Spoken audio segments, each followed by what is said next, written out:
بسم الله الرحمن الرحیم.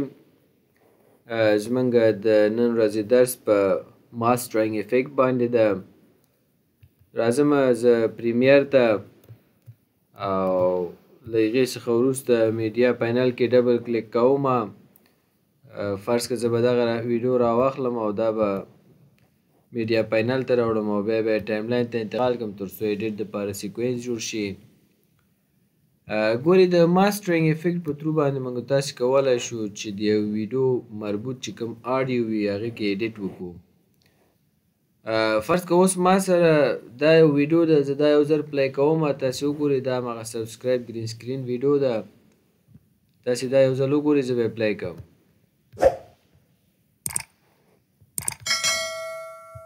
فرض که دغه کومه ویډیو چې ما تاسې ته اپلای که غواړم د دې په ساوند کې زه لږ تغییرات راولم. راځم افیکټ ته او د هغې څخه وروسته کولی شو چې دلته موږ آډیو افیکټ ته راشو بیا ماسټرینګ پیدا کړو. خو زه سمپل ساده کار کوم، همدغه سرچ کې ورته ماسټرینګ لیکم. ګورې دلته موږ سره په آډیو افیکټ کې د سپیشل په نوم فولډر ده او په دغه فولډر کې د ماسټرینګ په نوم باندې افیکټ ده. دا افیکټ راخلم او په دې آډیو یې اپلای کوم. کله چې مې دغه کار وکړه نو لاندې راځم، ګورې موږ سره د ماسټرینګ په نوم باندې دلته افیکټ اضافه شوی دی په افیکټ کنټرول کې. صحیح ده. اوس راځم ایډیټ ته. چې کله ایډیټ ته راغلم دا نو هغه ځای دی یا هغه وینډو ده چې موږ کولی شو د دې په ترو باندې خپل د دغې ویډیو ساوند کې تغییرات راولو او ساوند یې ځان ته جوړ کړو. اوله مسله خو دا دی، ګورې دلته موږ سره لاودنس ماکسیمایزر لیکل شوی ده. صحیح ده. که چېرته تاسې یو ویډیو داسې ریکارډ کړی اوسیږي یا داسې یو ویډیو تاسې ته څوک درکړي چې د هغې غږ ډېر ټیټ وي، نو تاسې کولی شئ چې د هغې غږ دلته لاودنس چې کوم یو بار دی یا کوم دغه میله ده دلته کولی شئ چې اضافه یې کړي. فرض که 20 دی، زه دا راخلم 40 کوم. چې کله مې 40 که اوس زه دا ویډیو یو ځل بیا اپلای کوم. اوس بیا غږ پورته شوی د پخوا په نسبت.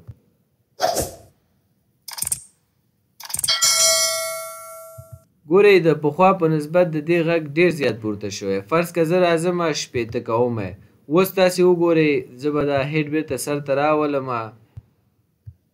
او اوس به یې پلی کړم.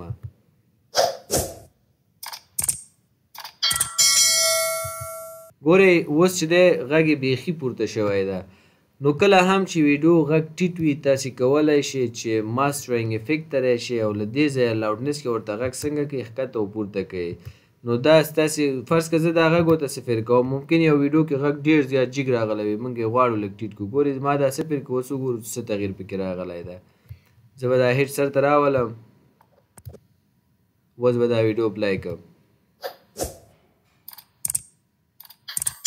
ګورئ اوس نارمل حالت ته راغلی ده. نو په دغه ترتیب باندې موږ کولی شو چې د یو ویډیو غږ ښکته او پورته کړو. بله مسله دا دی، ګورئ دلته ریورب په نوم باندې ده او همدا ډول بل موږ سره اماونټ ده او مختلف نور اپشنونه هم لري. تاسې کولی شئ چې دې کې هم تغییرات راولئ. فرض که زه دا 40 ته انتقالوم یا 40 اندازه ورته ورکوم، دا به اوس زه سر ته راولم دا هیډ. تاسې اوس وګورئ څه تغییر پکې راغلی. کوم خاص تغییر نه ده راغلی ځکه دا زموږ ویډیو داسې ویډیو ده چې دې کې سم تغییر نه معلومیږي. لکه مهمه خبره زموږ د لاودنس و چې تاسې کولی شئ د خپل ویډیو غږ دلته پورته کړئ. بیا نو تاسې خپل ویډیو ته لیدلی کولی شئ ریورب او همدا ډول اماونټ او دغه نور څه اپشنونه چې دي په دغه میلو کې هم کولی شئ چې تغییرات راولئ. خو هر تغییر چې راولئ یو ځل یې اپلای کوئ، داسې نه چې په خپله خوښه تغییرات راولئ او ویډیو پلی نه کړئ او غږ به م بیخي بدرنګه کړی وي او خراب کړی به م اوسي. هر کله چې تاسې اپشنونه اپلای کوئ یو ځل یې حتما دلته ګورئ، اپلای کوئ او ګورئ چې څه تغییر پکې راغلی، ستاسې د خوښې کار شوی او که نه دی شوی. خیر په هر صورت زه داسې کار کوم، زه دا بېرته کلوز کوم او راځم دغه ویډیو هم زه بندوم له دې ځایه او راځم زه دا هم دا کوم ویډیوګانې مې چې راوړي دا بېرته لرې کوم. ډبل کلیک کوم، یو بله ویډیو زه دلته راوړم. فرض که دا یو ویډیو اضافه کوم دلته.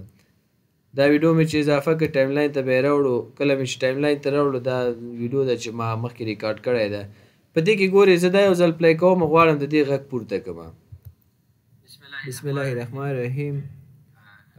نن زموږ صحیح دی. اوس غږ غواړم پورته کړم، افیکټس ته راځم او د هغې څخه وروسته ماسټرینګ افیکټ اخلم، په دې آډیو باندې اپلای کوم او لاندې راځم ایډیټ ته افیکټ کنټرول ته چې کله راغلم ایډیټ ته او دلته اوس په دې کې تغییرات راولم یو خو دا و چې تغییرات موږ له دې ځایه راوستلی شو صحیح دی ګورې زه دا شپېتو ته راوړم او اوس به دا اپلای کړم ګورم څه تغییر پکې راغلی درس چې ده په سپیډ اپ باندې ده څه ډول کولی شو ګورې غږ یې ډېر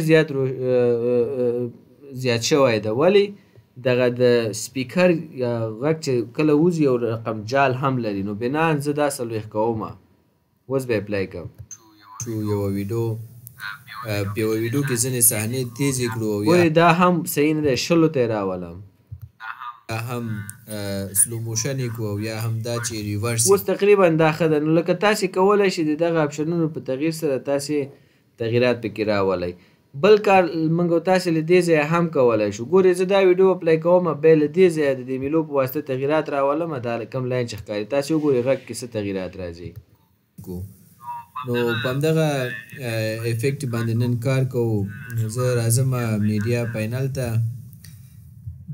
دا ټایم لاین به زه لږ ځان ته لوی کړم او دلته میډیا پینل کې ډبل کلیک کوم او له دې وروسته به زه راشم فرض که دا ګرین سکرین به زه ځان سره اوپن کړم کله مې چې ګرین سکرین ویډیو ځان سره اوپن کړلو دا ویډیو نو تاسې ولیدلو د دغې خط په ترو باندې هم موږ او تاسې غږ کې څومره ډېر تغییر راوستلی شو جګولی شو ټیټولی شو او همدا ډول د دغه اپشنونو هم استفاده کولی شو نو کله هم چې تاسې غواړئ خپل د ویډیو غږ جوړ کړئ او منظمه کړئ نو ماسټرینګ په نوم باندې افیکټ خپل ذهن کې ولرئ چې موږ سره افیکټس کې چې دی ماسټرینګ په نوم افیکټ دی او موږ او تاسې کولی شو خپل د ویډیو مربوط چې کوم آډیو کوم غږ او ساوند وي هغه منظم کو او جوړ یې کو